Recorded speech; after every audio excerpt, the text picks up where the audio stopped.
Hey, it's Rob with InyoPools.com. Today I want to do a quick video on how to adjust the calcium hardness level in a pool.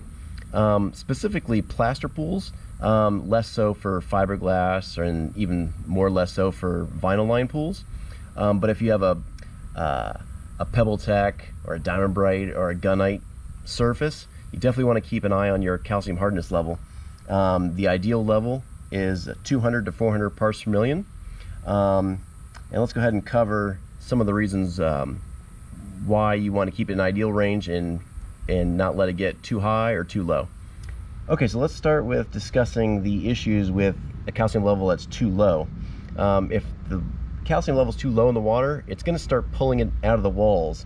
And on plaster pools, it's going to start attacking the surface, the grout, any metal. If you have an older pool with a metal rail or ladder going into it, it can start etching that. On the flip side, if your calcium level is too high, you'll start to see scale on the pool walls, on the tile lines. You can get scale buildup in the plumbing. You can have calcium buildup in your filters, and also in heaters, making heaters less efficient. So you want to definitely keep an eye on it, test it. I don't test mine weekly because it doesn't seem to fluctuate that much.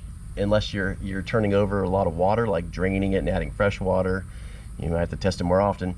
But it's a simple, most Taylor test kits can test calcium. Most test strips can test for calcium. And then once you figure out if you test it and it's under 200 parts per million, well, that's when you got to look at adding some calcium hardness.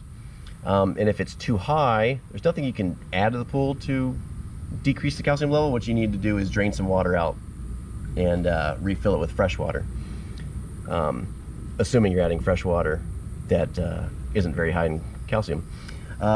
So let's go ahead and cover how you add calcium to the water. All right, so once you've tested the water and you figure out your parts per million, there's several chemical calculators that you can use online, but a lot of these containers have a chart on here that'll tell you how much to add. So for example, let's say you tested it, it's 150 parts per million, and you want to raise it 50 parts per million, back up to 200.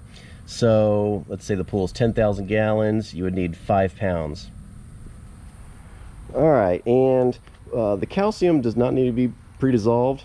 When you do so, if you did mix it in a bucket of water, it gets hot. There's a reaction with this chemical in water. So they recommend you add it directly to the pool. And so you just broadcast it into the pool with the pump running, and if you can see, the flakes are falling to the bottom. And if that's the case, all you got to do is grab your pool brush and stir it back up. All right, as I mentioned, just grab your pool brush, just hit it a couple times. They dissolve pretty quickly.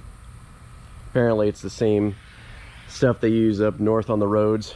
I wouldn't know, we're in Florida, so we don't have to deal with ice, but it's the same chemical.